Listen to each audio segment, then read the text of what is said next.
मसीह यीशु की सलामती आप सब सुनने वालों और देखने वालों के साथ हमेशा तक होती रहे। आप देख रहे हैं YouTube channel prayer with pastor Tariq. इसमें प्रोग्राम मॉर्निंग प्रेयर में मैं पास्टर तारिक आप सबको खुश आमदीद कहता हूँ और मैं आपसे हम्बल रिक्वेस्ट करता हूँ कि जिन्होंने इस चैनल को अभी तक सब्सक्राइब नहीं किया, बराए मेहरबानी इस प्रोग्राम को लाइक करें, सब्सक्राइब करें, दूसरों तक शेयर करें ताकि हम कलामे मुक़द्दस की इस खुशखबरी को दूसरों तक पहुंचाने का वसीला बने। इरशाद आज़म की तकमील में आप हमारा साथ दें और खुदावंद के इस काम में हम सब मिलकर खुदावंद के नाम को इज्जत और जलाल देने का वसीला बने। शुक्रिया। यूहन्ना आरिफ का मुकाशफा उसका 21 बाब और उसके 4 आयत। और वो उनकी आंखों के सब आंसू पोंछ देगा, इसके बाद न मौत रहेगी और न मातम रहेगा, ना आओ नाला ना दर्द। कलाम पाक का पढ़ा और सुना जाना हम सबों के लिए बाइस से बरकत हो। मेरे अजीज़ों, वही लोग जो आज होशाना के नारे लगाते हैं, खजूरों की डालियां हाथों में लेकर लहराते हैं, उन्हें पकड़कर खुदावंद यीशु मसीह को खुशामदीद कहते हैं। वही लोग उनके साथ मिलकर जिनके इरादे पाक ना थे, जिनके इरादे नेक नहीं थे, जो उसे कत्ल करना चाहते थे, जो उसे मसलूब करना चाहते थे, जो उसे देखना भी पसंद नहीं करते थे, ये उनके साथ मिलकर उसे कहते हैं कि इसे सलीब दो, इसे सलीब दो, इसे सलीब दो, इसे सलीब दो।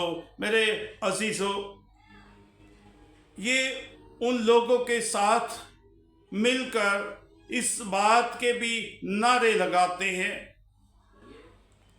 आज जब यरूशलेम में खुदावंद यीशु मसीह का इस्तकबाल किया जाता है, तो यही लोग उनके भी साथ शामिल थे और इन्होंने खुदावंद यीशु मसीह को खुशामद किया, वेलकम किया।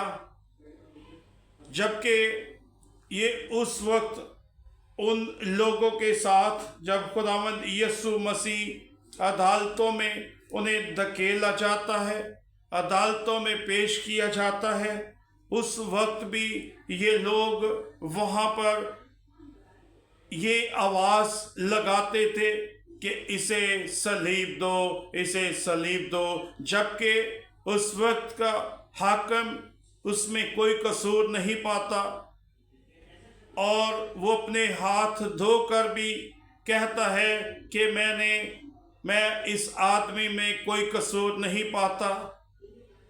मेरे अजीज़ों, हमारे खुदावंद यीशु मसीह में बेशक कोई गुनाह साबित नहीं हुआ था, उसने कोई गुनाह नहीं किया था। वो हमारे गुनाहों की खातिर सलीब को उठाने के लिए तैयार था। वो हमारे गुनाहों की खातिर तरह तरह की मुसीबतें बर्दाश्त करने के लिए तैयार था। उसने कांटों का ताज पहना, उसने 1 कोड़े खाए, उसने हमारे लिए तरह तरह की मुसीबतें बर्दाश्त की। उसने कलवरी का सफ़र हमारे गुनाहों की खातिर बर्दाश्त किया। मेरे अजीज़ों, हम इस होली वीक में इन बातों को सोच सकते हैं, बर्दाश्त कर के सकते हैं कि उसने हमारे लिए इन अयाम में जब हम देखते हैं कि उसने क्या क्या उस पर मुसीबतें डाली गई, क्या क्या उस पर उन्होंने बोझ डाला, क्या क्या उन्होंने उसके साथ किया, लेकिन उसने सब कुछ बर्दाश्त किया। मत्ती 24 बाब उसकी 42 आयत में लिखा है, बस जागते रहो क्योंकि तुम नहीं जानते कि तुम्हारा खुदावंद किस दिन आएगा। इसलिए खुदावंद फरमाता है, जागते रहो और दुआ करो ताकि आजमाइश में ना पड़ो। मेरे अजीजों, इस मुकद्दस हफ्ता में ज़्यादा से ज़्यादा मसीह के दुखों को याद करने का वक्त है और ज़्यादा से ज़्यादा उसकी हजूरी में वक्त गुजारने का मौका है। हम खुशकिस्मत हैं जिन्हें ये दिन देखने के लिए उसने मौका दिया, ताकि हम उसके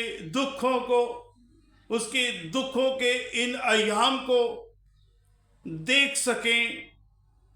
क्योंकि जब जब हम उसे पुकारते हैं तो वो हमारी दुआओं को सुनता है। हम रोज़ों के ज़रिया से, दुआओं के ज़रिया से, इबादत के ज़रिया से उसकी कुर्बत में आते हैं, उन दुखों को याद करते हैं कि उसने, हमारे खुदावंद यीशु मसीह ने हमारे लिए क्या क्या मुसीबतें बर्दाश्त की। मेरे अजीज़ों, क्या हम भी उन लोगों के तरह उन लोगों में शामिल होना चाहते हैं जिन्होंने उसे सलीब दी, या हम उन लोगों में शामिल होना चाहते हैं जिन्होंने उसकी उस निजात को जो उसने हमारे लिए बंदोबस्त किया, हम निजात दहिंदा लोगों में शामिल होना चाहते हैं या उन लोगों में जिन्होंने उसे सलीब दी?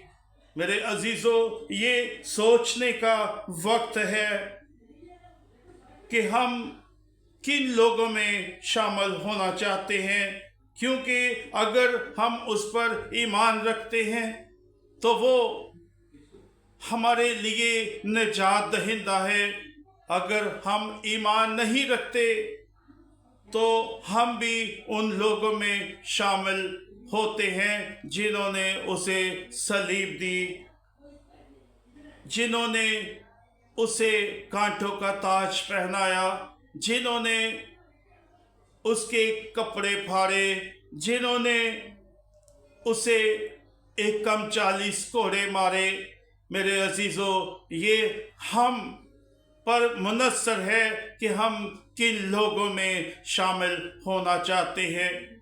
मेरे अजीजों, वक्त है कि हम खुदा के कलाम के मुताबिक ज़िंदगी बसर करें। उन तमाम दुखों को, मुसीबतों को जो उसने हमारी खातिर बर्दाश्त की, हम उन्हें जानें, देखें और खुदावंद के हजूर झुकें और उससे अपने गुनहगार होने का इकरार करें, ताकि वो हमें मुआफ़ करे और हम वो ज़िंदगी हासिल करें जो हमेशा की ज़िंदगी है। आइए हम इस बात पर सोचें, आज के कलाम पर सोचें, जो आज का कलाम हमारे लिए दिया गया। हम इस कलाम के मुताबिक ज़िंदगी बसर करने की कोशिश करें। खुदावंद हमें ऐसा करने की तौफीक बख्शे। आमीन। हम दुआ मांगें। कदूस कदूस कदूस खुदावंद रब्बुल फ़वाज, ज़मीन और आसमान के खालिक और मालिक, तेरा शुक्र करता हूँ, तेरी तारीफ करता हूँ, तुझे मुबारक कहता हूँ, क्योंकि तू मुबारक खुदा है।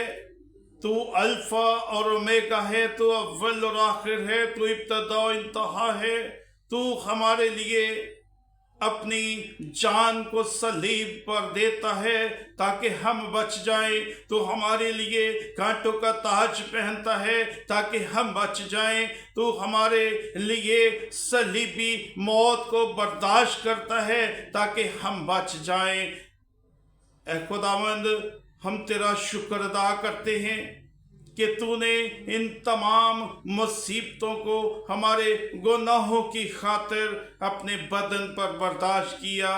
बाप, तेरा शुक्र अदा करते हैं कि तूने अपनी जान देकर, अपना कीमती खून बहाकर हमारी कीमत चुका दी और हमें खरीद लिया। बाप, हम तेरा शुक्र अदा करते हैं। बाप, मिन्नत करते हैं अपने घराने के लिए, उन तमाम मसीहियों के लिए जो तुझ पर ईमान रखते हैं, जो तुझ पर तवक्कल करते हैं कि तू हमारा निजात दहिंदा है। बाप, अपने खुदावंद घराने की एक एक जिंदगी के लिए तेरा शुक्र अदा करता हूँ। यूट्यूब के उन तमाम खानदानों के लिए जो तेरे इस कलाम को सुनते हैं, खुदावंद उनके लिए तेरी बरकत को मांगता हूँ, तुझसे मिन्नत करता हूँ। अपने लोगों को खुदावंद तू छू ले और खुदावंद हर तरह की मुश्किल से, परेशानी से, बीमारी से खुदावंद तू आज़ाद कर। तेरा शुक्र करता हूँ, तेरी तारीफ करता हूँ। इन खुदावंद खुदा अयाम में जो कि मुकद्दस हफ्ता खुदावंद इस वक्त चल रहा है, खुदावंद खुदा तेरे लोगों के लिए तेरी बरकत को मांगता हूँ, तेरे रहम को मांगता हूँ, तेरे फजल को मांगता हूँ और खुदावंद तुझसे मिन्नत करता हूँ। अपने लोगों की हिफाजत कर, निगहबानी कर और हर तरह से तू संभाले रख। बाप, मिन्नत करता हूँ कि तू दुआ को, इल्तिजा को सुन और कबूल कर। तेरे प्यारे बेटे अपने खुदा यीशु मसीह के नाम से मांगता हूँ, आमीन। खुदा बाप, बेटे, रूहुल कुद्दस के नाम से, आमीन।